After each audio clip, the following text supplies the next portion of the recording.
Kick-ass facts, mass psychogenic illnesses, MPI, part 2. Pew, pew, pew, pew!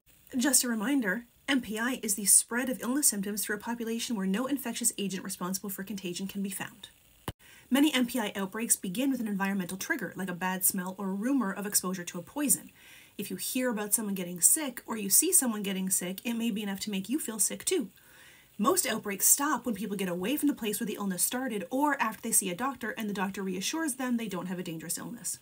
The Tanganyika laughter epidemic of 1962 was an outbreak of laughing attacks rumored to have occurred in Tanzania. It eventually affected 14 different schools and over 1,000 people.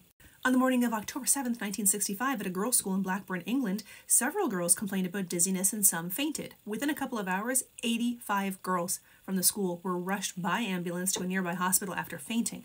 Other symptoms included swooning, moaning, chattering of teeth, heavy breathing, and involuntary muscle contractions. Investigations by the public health authorities did not uncover any pollution in the food or air. It was established that the outbreaks began among the 14-year-old girls, but the heaviest incidents moved to the younger age groups. The younger girls proved more susceptible, but disturbance was more severe and longer lasting in the older girls. Mass hysteria affected schools in Barry, Alabama and Miami Beach in 1974, with the former episode taking the form of recurring itches, and the latter initially triggering fears of poison gas because a popular kid at school got sick. 1974 was a tough year for MPI. The data center of a Midwestern American university town, 10 of 39 workers smelled an unconfirmed mystery gas and then took ill. They were rushed to hospital with symptoms of dizziness, fainting, nausea, and vomiting. They report that most of the workers were young women. They were either putting their husbands through school or supplementing the family income. Those affected were found to have high levels of job dissatisfaction, and those with strong social bonds experienced similar reactions. Only one unaffected woman reported smelling something. No gas was detected in subsequent tests.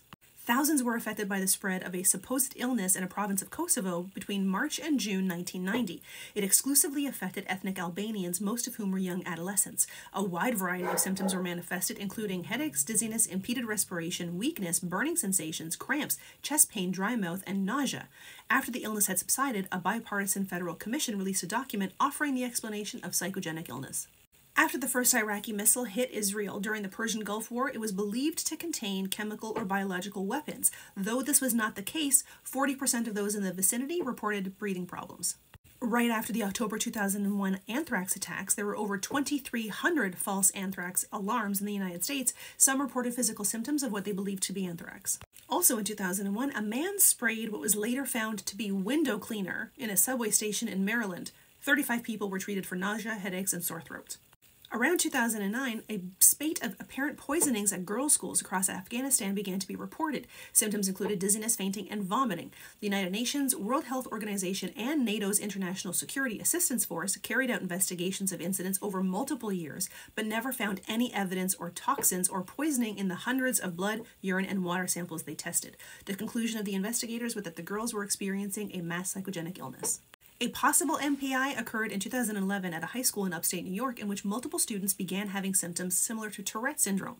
Various health professionals ruled out factors such as Gardasil, drinking water contamination, illegal drugs, carbon monoxide poisoning, and various other potential environmental or infectious causes before diagnosing the students with conversion disorder and MPI. Episodes of mass hysteria have not been infrequent in Nepalese school, at times even leading to closure of the schools involved. In western Nepal, 2018, a 9-year-old girl developed crying and shouting episodes. Other children at the school quickly became affected, resulting in 47 students, 37 girls and 10 boys in the same day. Since 2016, similar episodes of MPI have been occurring every year at the same school. In August 2019, schoolgirls at a secondary school in Malaysia started screaming, with some claiming to have seen a face of pure evil. It's been suggested it was a form of collective behavior, and it's no coincidence that this area is the most religiously conservative of all Malaysian states, also the one most prone to outbreaks. In Malaysian culture, burial sites and trees are among common settings for supernatural tales about spirits of dead infants, vampiric ghosts, and vengeful spirits. Authorities responded to the outbreak by cutting down the trees around the school. And last but not least, in July 2022, reports of up to 15 girls showing unusual symptoms such as screaming, trembling, and banging their heads came up from a government school in India. MPI has been suggested as the cause.